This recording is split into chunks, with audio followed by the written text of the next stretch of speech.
सवेदैतत् परमं ब्रह्म धाम यत्र विश्वं निहितं भाति शुभ्रम् उपासते पुरुषं ये ह्यकामास्ते शुभ्रमे तदतिवर्तन्ति धीराः सवेदैतत् परमं ब्रह्म धाम यत्र विश्वं निहितं भाति शुभ्रम् उपासते पुरुषं ये ह्यकामास्ते शुक्रमे तदतिवर्तन्ति धीराः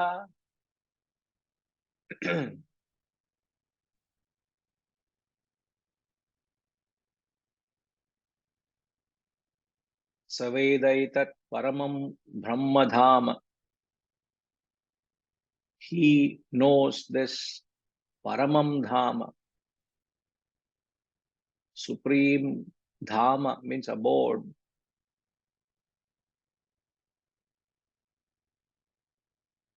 Brahman shining radiantly.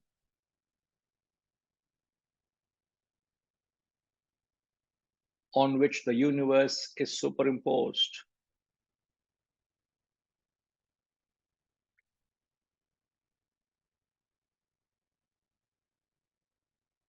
Vishwam nihitam.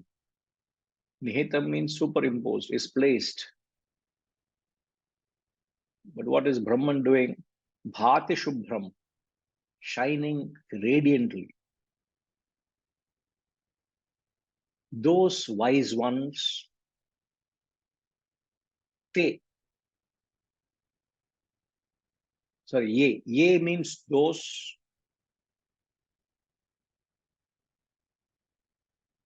Purusham, the wise, devoid of desires. Now the word to note here is akamaha. The wise ones, those wise ones devoid of desires, emulating such a man, indeed transcend this human birth.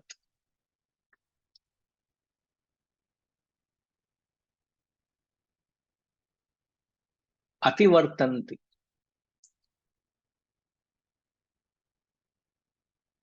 means transcend.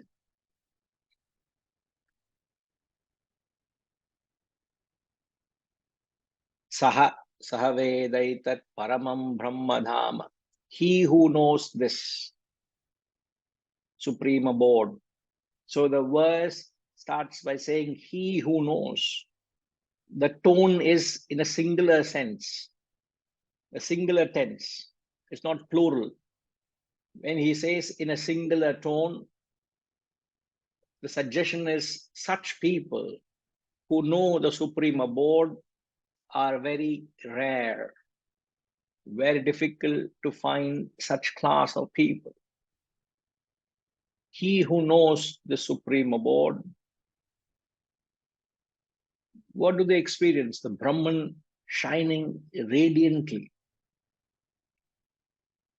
They are able to relate to the brilliance of Brahman.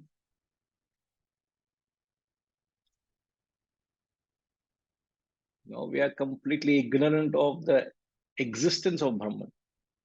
Where is the ignorance of its existence vis-a-vis those who revel in the glory of Brahman?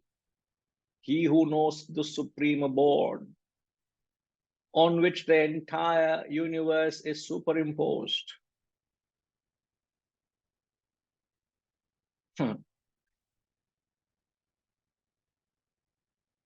The really wise people, they have no interest, no time for the world. They're really wise people. They have no time nor interest for anything in the world. They're only interested in getting to Brahman. That is the real trademark of the wisdom and the pursuit. Only interested in Brahman. And how do they get to Brahman?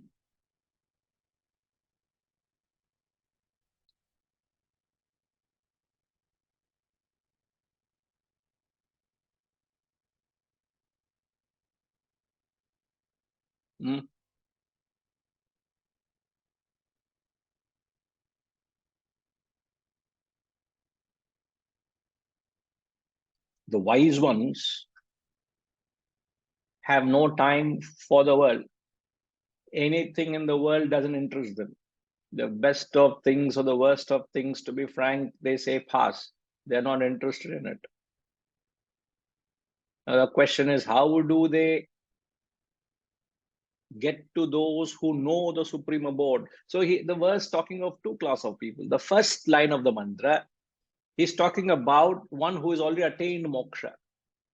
He knows this supreme abode. Knowing here refers to the state of enlightenment. He has already experienced that Brahman, and he is already attuned to the radiance of Brahman, which he says, on which the entire world is superimposed. So he sees the illusory world as an imposition on the substratum, which is Brahman. That establishment of that experience of Brahman is established. He's establishing it. Now, what do the wise people do? The wise people are trying to get there. Now, how are they trying to get there is the question. Now, how wise you and I are depends on to what extent you are interested in the world. It's like the guru has come and told you everything in the dream is illusion, but you're still holding on to some part of the dream. You're establishing yourself to some facet of the dream because that part of the dream still really interests you. Are you really interested to get out of the dream? Man, it is still a dream. The most fascinating part of the dream is also the dream. The most beautiful part of the dream is also a dream. Understanding that the dreamer has the cognition that the dream is illusion. Like you and I, as a waker, understand, at least intellectually we understand that it is an illusion. We understand it's a superimposition on Brahman. Now, the level of wisdom that you and I have is measured by, am I still really interested in anything in the world, knowing that it is illusory? Why would I want to be caught up with anything in the world? The only thing that you and I must be interested in this world is this Atma Vidya. You may say, sir, how different is this knowledge than anything else in the dream? Isn't the knowledge also a part of the dream? Yes, it is, isn't it? If this knowledge also is a part of the dream, then why should I be so interested only in this aspect of the dream? To which Adi Shankaracharya in the book Atma Bodha, he says it there. Even though this knowledge is a part of the dream, he compares it to be like a Swapna Simhavat. He compares it to be like a lion in the dream. Imagine you are in the jungle and you are being chased by a lion, and you are running to escape and save yourself from the impending death. But you're trying your best to run out of the reach of that carnivore. You're running and running and running. Where? In the dream. Because physically in the waking world we can't run. Dream we are running. Then suddenly you wake up because the lion was a few feet away. In the last few feet it pounced on you. And the moment it took that leap and pounced on you, you woke up terrified. Oh my God, I'm devoured. I'm going to be devoured by the dream lion. Now everything in the dream, every facet of the dream, your dream wife, the dream forest, the dream world, the dream flora, the dream fauna, everything is a part of the dream, including the dream lion. But everything else in the dream binds you to the dream, except the dream lion. The dream lion liberates you from the dream. Therefore, you must be interested in the dream lion. Similarly, everything in the world binds you to the world except this knowledge of Brahman, this Atma Vidya, which is also a part of the world, but it liberates you from the world. Therefore, you and I must be interested in this Atma Vidya. So, the really wise people only associate with the dream lion, which is Atma Vidya. Now, how do they practice is the question. And the answer lies in the translation itself. Gayatri Ma, can you please, once you're done, please share the translation of the verse so people can get the answer.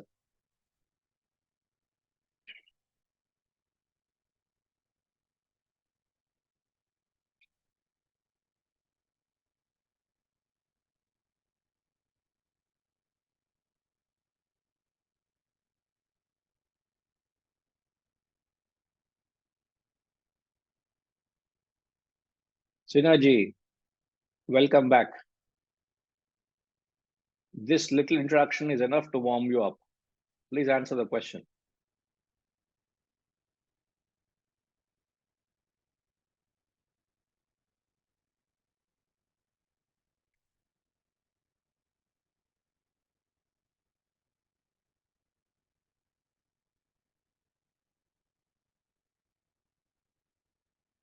Can you hear me? Yes. Could you please repeat the question?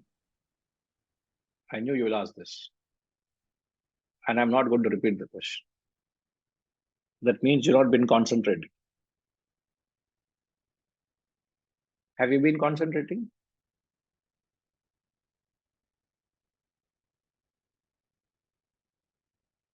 So we can't hear you. Looks like you're muted yourself.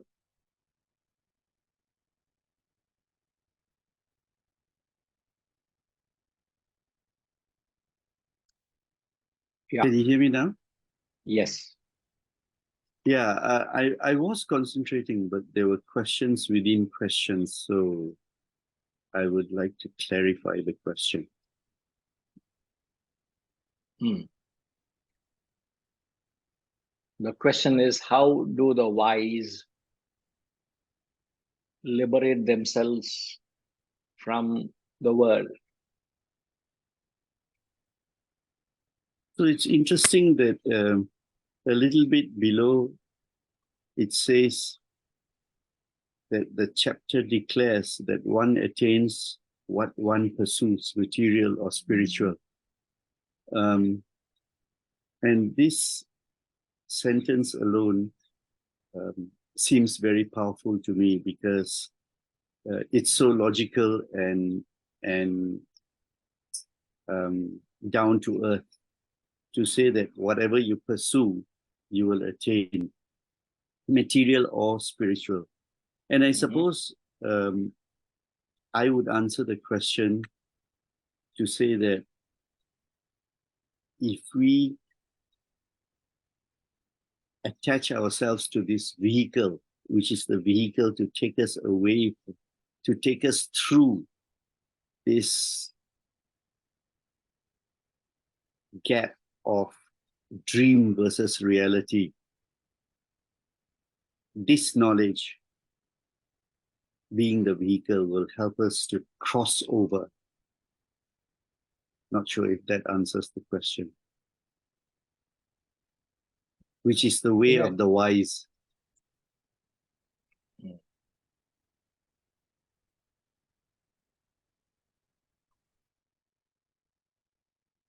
But I said the answer was in the translation.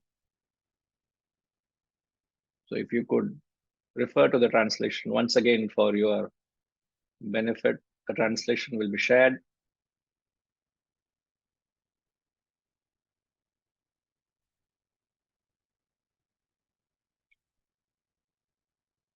Do you see the translation on your screen, sir?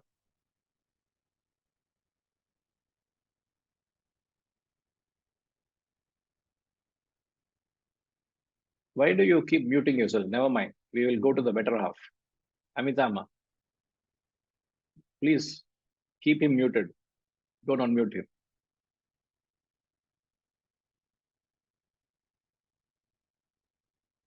Hari Om Guruji. Yes, Hari Om. So, in the translation, those wise ones who are free from desires. So how they do this to liberate themselves from the world is being free from desires. Is that the answer?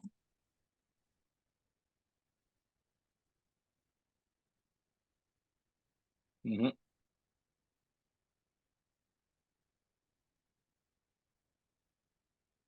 There's nothing much to choose from. It's, see, having shown no interest in the world, how do they get to Brahman? By upasate. The Sanskrit word upasate gives away the answer. Upasate means worshipping, emulating, idealizing, looking up to. Whom? They look up to the people, those who attained self-realization. Upasate purusham yehya kama te shukrame tadati vartanti dhiraha. The dhiraha, the wise people, upasate, they worship. How do they worship? Having shown no interest in the world, they emulate them. If you are interested in the world, you can't worship them, can you? You will not be interested in a man of realization because you're interested in man of power. You will be interested in man of wealth. You will be man of glory. In the world, you will have them as your hero. You will not have a man of self-realization as your hero. A man of self-realization becomes your idol. You'll idolize him, showing akamaha. Akamaha is no interest, no desires, devoid of desires.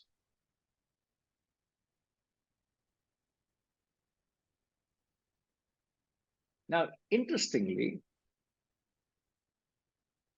if you recall in the previous mantra, the 10th mantra, the term that was used, which we explained last week, was bhutikamaha. Bhutikamaha means desire of prosperity.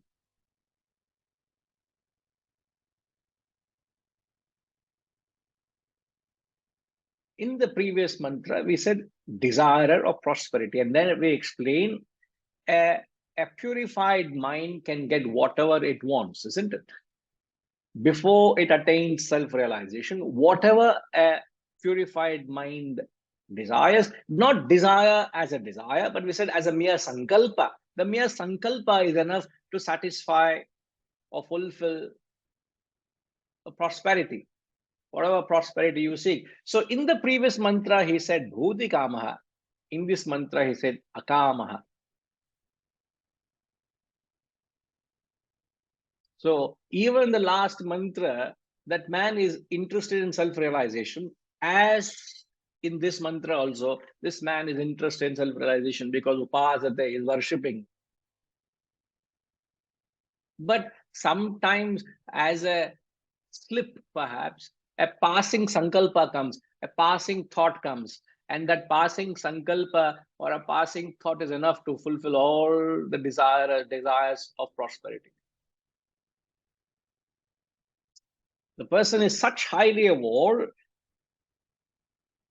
that a passing sankalpa, they are not having the craving or the potency of the desire. There is no ardent desire for the world. A passing mention, a passing thought is enough to satisfy. That is the difference you must see from bhuti kamaha to akamaha. So the difference in the 10th mantra of the previous section and the first mantra of this section is the same. The seeker is the same. He still is interested in Brahman. The bottom line is devoid of desires. Saha, such a person who has attained that supreme state of supreme Brahman is rare indeed. The wise people emulate a man of realization. Now, what does emulating mean?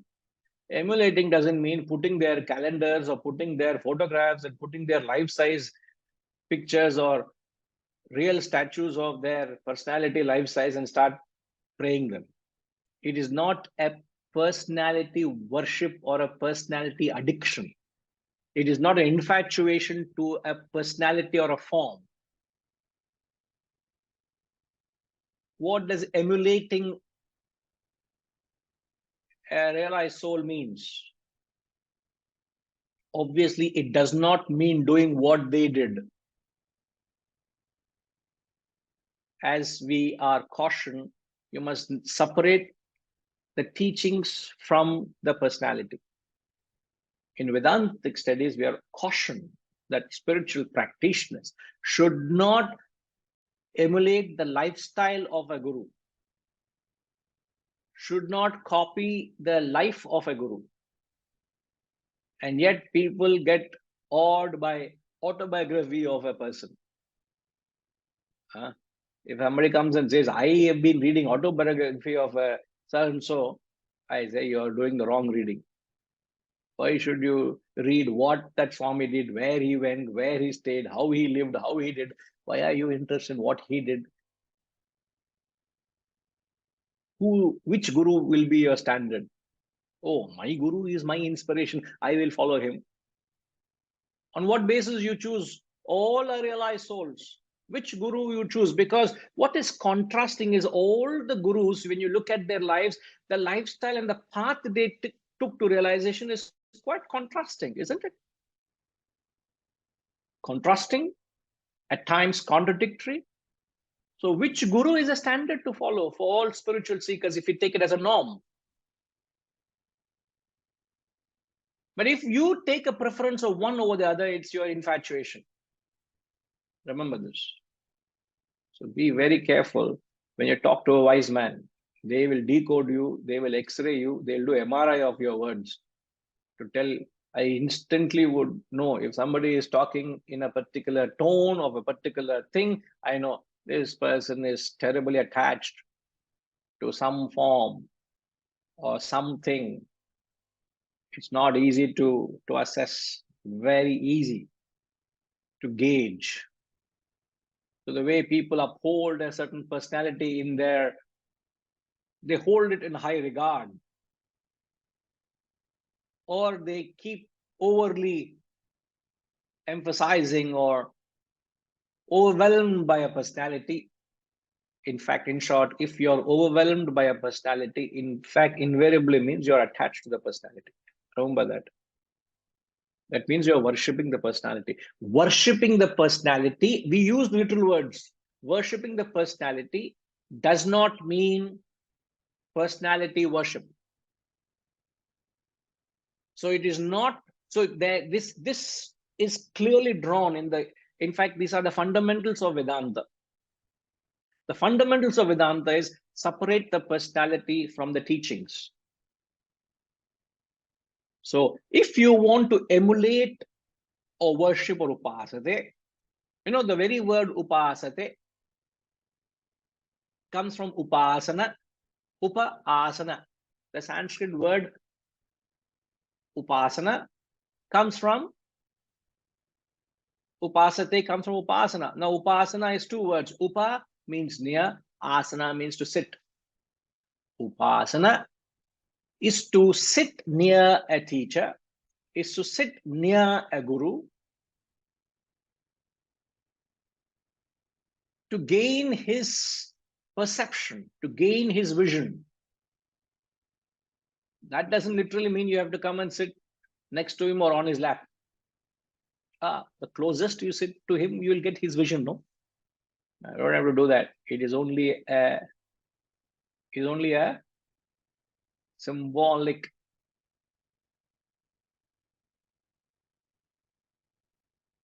suggestion. The principle needs to out. Don't literally start physically practicing it. The guru will be uncomfortable. Okay. So upasate, upasana is not a physical practice. It is to gain the vision. Now, what is the vision which we are trying to gain here? What are the wise ones trying to practice upasana? US, please be very clear with the question. The question is, the wise ones are trying to practice upasana. What is the upasana the wise one is trying to practice in this mantra? To be self-realized, It is not upasana. gain the knowledge, get the wisdom from the Guru. Guru is not talking to you. What is the upasana? The mantra again, please. The question is, what is the upasana the wise one is trying to practice? What vision is he trying to gain? Transcend the human birth. No, there's nothing else left in the verse. We will take from we will follow the deduction process, not assertion. Deduction will assert. Huh? What is going on here? US, Yes, Guruji. what is the wise one trying to emulate? What is he trying to gain that upasana? What is he trying to practice? You can't practice self-realization. It's a state you reach, no? How can you practice a state you are not in? Can you? You can't. But what is he trying to see? What is he trying to gain? What is the perception of the Guru?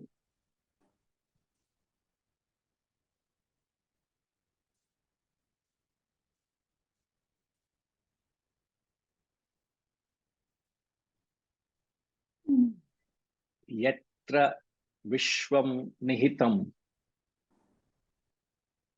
The words Yatra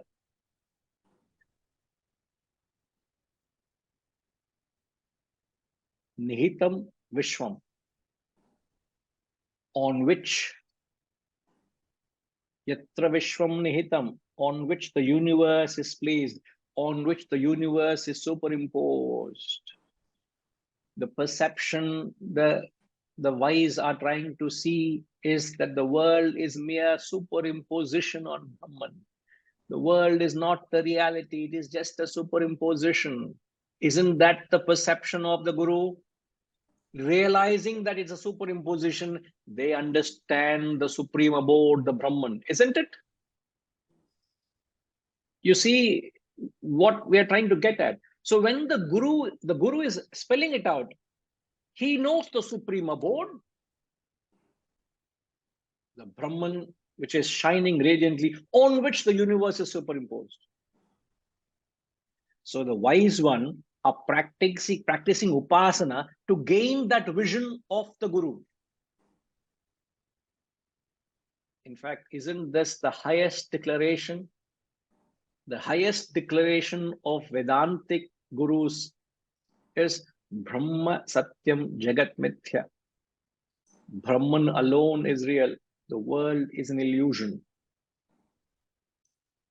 This is the highest truth. So a Shishya, a Sadhak, a spiritual practitioner earnestly tries to practice upasana to gain this vision that Brahman is the reality, the world is an illusion.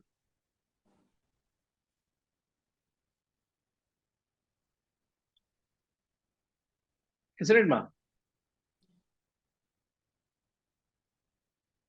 So just by decoding the words, we are able to get to the intricate meaning.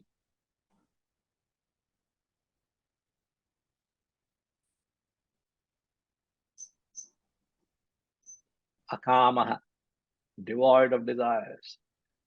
You can only entertain the thought of the self to the extent you have no thought of anything else. To the extent you have thought of something, The thought for the world preoccupies you. If your mind is preoccupied with the world, how can it be occupied with the higher? You cannot be occupied with the higher thought because you're already preoccupied with something.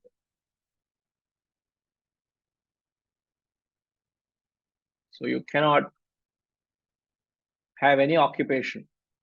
If you have any occupation, you are not qualified for the self. So have you tendered your resignation, Sinhaji?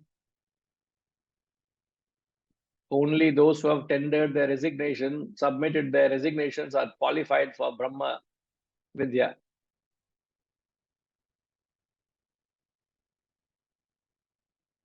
Yes, sir.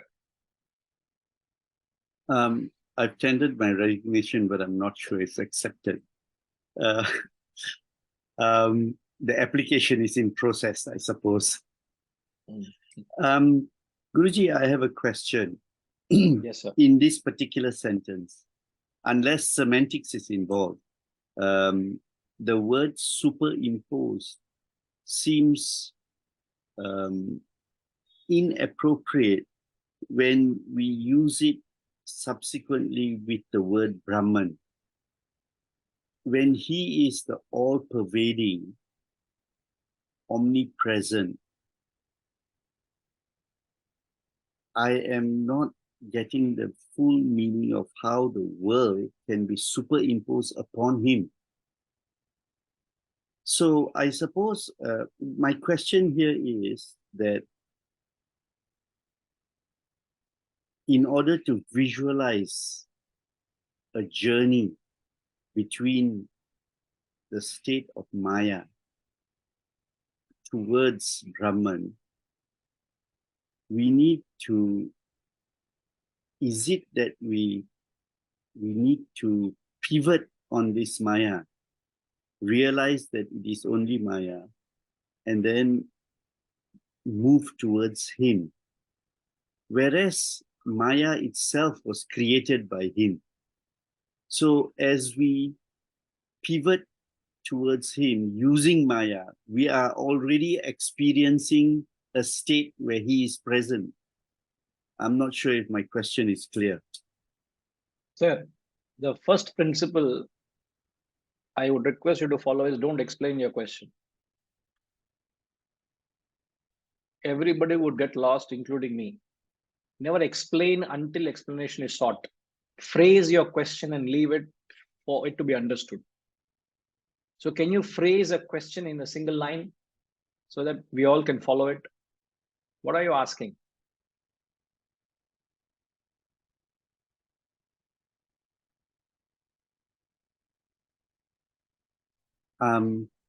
So I would put the question in this manner. The sentence says the spiritual seeker, he transcends the limitation of the world superimposed upon Brahman. He being the wise man. Which sentence are you referring to? Are you referring from the translation? Right, okay. It starts, the paragraph starts with the words chapter 3. Sir, if you are referring to any textbook of any commentary, we are not having any commentary with us. So don't refer to any text. Only text you'll refer to is the translation which is shown. No, don't refer to it. You are having a book. None of us are following the book. We are following the translation which is shown, which is different, or could be partly same to what is there in the book, but we are not following the commentary there. So nobody is in line with that book that you're quoting. Okay. So you may take it out of the book or take it from wherever you want, but be generic to what you're asking so we're all on the same page, please. Right. I will have to withdraw my question because I have to process what you just said. Yes, sir. Thanks. I was waiting for that. When is that going to come? And thank God it came sooner than later. You know, many a time when the question is asked, the teacher would know how much time has the student spent on the question, trying to understand the question. The way the question is phrased itself tells, has the student pondered, has the student thrashed it out, has the student worked on it? The way the question is framed, and I'm not saying this in the context because Sinhaji has asked the question, but he asked something along with the flow of it. But many a time, as you know, all these traditional textbooks is a conversation, and an Upanishadic backdrop is a student approaching the Guru, asking questions. So before he goes to the Guru, the student has done all the necessary research. He already has an extraordinary level of vairagya to the world, and he has the fervor and the desire to learn that Atma Vidya, and there he goes and asks a question. The choice of words the student uses also is very, very pertinent. So it's always important, never explain, but phrase a question. But I would like to clarify something which Sinhaji mentioned in the earlier, when you started, before you start explaining the question, you said Brahman is all pervading, is omnipresent, omnipotent, omniscient, you said. And then you said, how is it possible that the world superimposes that all pervasive Brahman? Indeed, it does. So the word superimposition is apt. Now, let me explain this. Now, how do you define the world? The world is defined as time, space, causation. Now, what is time? Time is eternal. I'm giving the definition of the world. Time is eternal. Space is all pervading, and causation is infinite. These are all the attributes of the world that we describe. The world is time, space, causation. Time is eternal. Space is all pervasive. Causation infinite. Now, eternity, all pervasiveness, and infinity are attributes of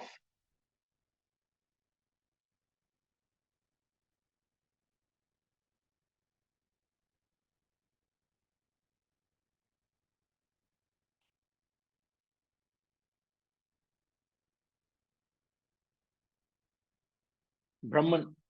Therefore, the world is a superimposition on Brahman. And where does the world get the qualities of eternity or pervasive infinity? From Brahman. Otherwise, the world will not have the qualities. Example, just like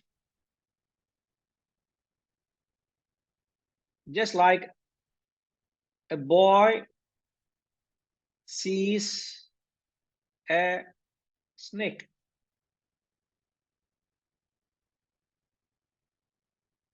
What is the description of the snake?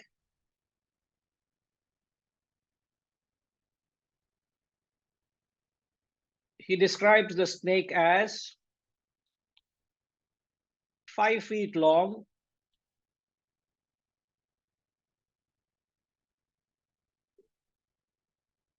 1 inch, 5 feet long, 1 inch thick,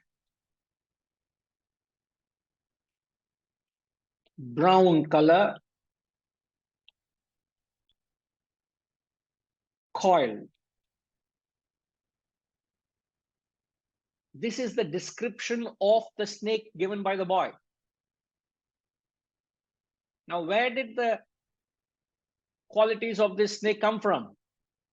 The qualities of the snake are actually mirrored from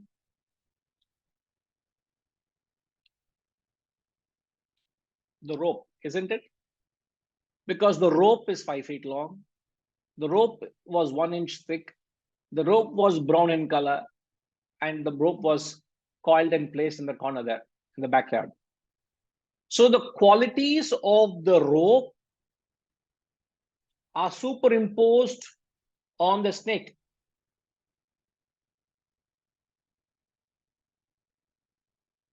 Otherwise, the snake has no entity of its own.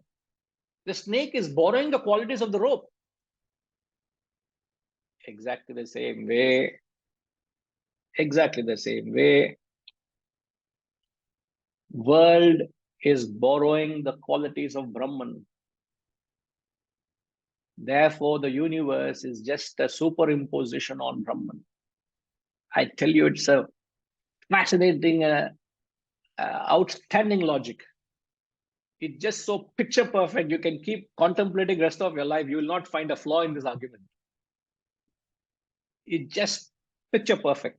How could they have thought of all this is amazing. Original thought is something which is fascinating. How originally they could have thought this. And it speaks volumes because it is the truth. And you will find essence in it because it is the truth. Anything there's a flaw and imperfection, it will reveal itself sooner or later. But since it's a perfect argument, there is no flaw in that argument. It keeps impacting you every time you address it. And that is what the master is saying, on which the universe is superimposed. On which? The Brahman. On Brahman, the universe superimposed. The qualities of world, of Brahman, time, space, causation. So whose qualities are they? Brahman. Outstanding. I don't know. It's not just getting entertained intellectually, please, but I'm just amazed at how perfect this knowledge is. It's just picture perfect.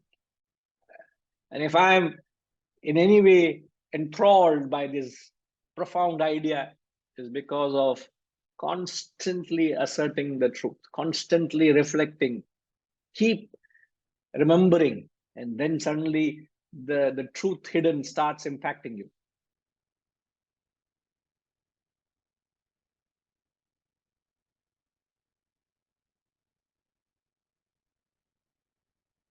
So are you okay for that, Sinha?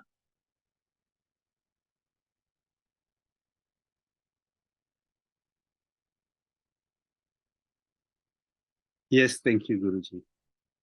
Right.